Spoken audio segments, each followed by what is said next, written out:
ये खबर संस्कारम यूनिवर्सिटी द्वारा प्रस्तुत की गई है। दिल्ली में एक बार फिर फ्लू का खतरा बढ़ता दिखाई दे रहा है। खास बात यह है कि इस बार सिर्फ सामान्य सर्दी जुकाम नहीं बल्कि H1N1 यानी स्वाइन फ्लू के मामले तेजी से सामने आ रहे हैं। हालात की गंभीरता को अंदाजा इसी बात से लगाया जा सकता है कि 3 दिन के भीतर एक ही परिवार के 2 बहनों की मौत हो गई। आखिर दिल्ली में अब तक H1N1 के कितने मामले आ चुके हैं, इसके लक्षण क्या हैं और इससे बचने के लिए क्या सावधानी बरतनी चाहिए, आइए पूरी खबर समझते हैं। नमस्कार, दैनिक जागरण देख रहे हैं आप और मैं हूं आपके साथ साहिल जायसवाल। दिल्ली में H1N1 के मामले लगातार बढ़ रहे हैं। रिपोर्ट के मुताबिक राष्ट्रीय राजधानी में अब तक H1N1 के 1349 मामले सामने आ चुके हैं। वहीं एक निजी अस्पताल में सिर्फ 3 दिनों के अंदर 2 सगी बहनों की मौत ने चिंता बढ़ा दी है। रिपोर्ट के मुताबिक करीब 3 साल 11 महीने की एक बच्ची की 5 अगस्त को मौत हुई थी। बच्ची को गंभीर हालत में अस्पताल लाया गया था। जांच में उसके मस्तिष्क में ANE के संकेत मिले थे।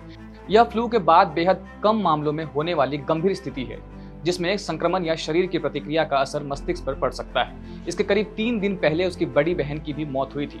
परिवार के मुताबिक बड़ी बहन को भी तेज बुखार और सर्दी जुकाम जैसे लक्षण थे। हालांकि अस्पताल की रिपोर्ट के अनुसार दोनों मामलों में H1N1 का संक्रमण की स्थिति को लेकर जांच की गई थी।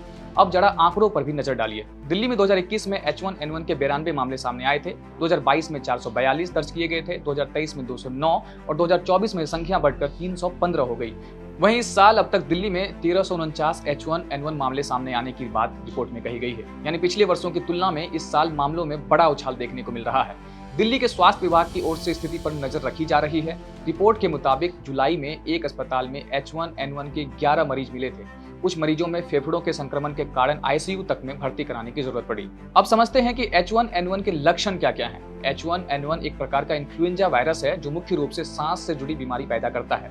इसके सामान्य लक्षणों में तेज बुखार, खांसी, गले में खराश, नाक बहना या बंद होना, सिर दर्द, शरीर में दर्द, थकान और ठंड लगना शामिल है। कुछ मरीजों में उल्टी और दस्त भी हो सकते हैं। बच्चों में खास तौर पर सुस्ती, बेचैनी, सांस लेने में परेशानी या खाना पीना कम कर देना गंभीर संकेत हो सकते हैं। और अगर सांस लेने में ज्यादा दिक्कत हो, सीने में दर्द हो, लगातार तेज बुखार रहे, मरीज बहुत ज्यादा सुस्त हो जाए या हालात तेजी से बिगड़ने लगे तो इसे सामान्य फ्लू समझकर घर पर इंतजार नहीं करना चाहिए। तुरंत डॉक्टर से संपर्क करना जरूरी है। अब सबसे जरूरी बात, इससे बचाव कैसे करें। भीड़ भाड़ वाली जगहों पर सावधानी बरतें। खांसते या छींकते समय मुंह और नाक ढकें। बार बार हाथ धोएं और संक्रमित व्यक्ति के बेहद करीब जाने से बचें। अगर फ्लू जैसे लक्षण हैं तो दूसरों से संपर्क में आने से बचें।